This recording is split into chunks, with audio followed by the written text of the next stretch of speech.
The club versus country problem is not a new phenomenon for international football coaches, and especially for the South African national team, who have had their preparations disrupted several times in the last 16 years as a result.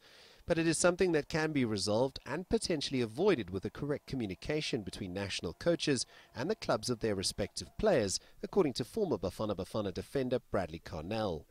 As a player, it's never been easy because your club is paying your salaries. I've had a first-hand experience of playing overseas. I remember during my time at Borussia Mönchengladbach where I had to quit the national team, and I spent a year and a half, 2 years out the national team. If I'm a coach of a team, I want my players there all the time. If I'm the coach of the national team, I would probably go and visit those coaches. I would probably get in the plane and fly overseas all over and nurture relationships, and I don't think relationships are being nurtured as well as they could be, and it's always seems to be a power struggle. Who's got the bigger say or who's got the best say? Carnell, who made 42 appearances for the South African national team, believes that Bafana coach Shakes Mashaba is not to blame for the team's mixed bag of results.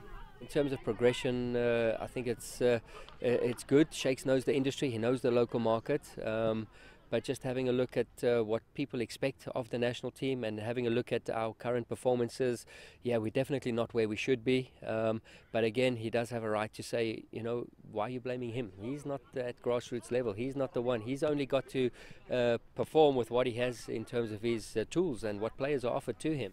The University of Johannesburg's football coach has been impressed with goalkeeper Ntumeleng Kune's newfound hunger to represent his country, despite being without a club after opting not to accept a new deal from Kaizer Chiefs.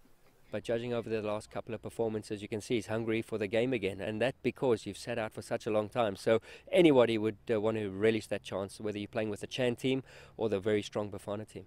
Carnell maintains that the club versus country row is something that will always be a major factor for national coaches around the world. But for Shakes Mashaba and his Bafana squad, he needs to address it sooner rather than later if he is to avoid another situation with 11 players being withdrawn at the final moment before the Chan qualifier against Mauritius. Mashaba is going to have to do some travelling to get to coaches, to get to clubs and to get to players based overseas to try and resolve the matter if he is to make sure he has the best possible squad available ahead of any international clash. Sias, Plessis, CCTV, Johannesburg.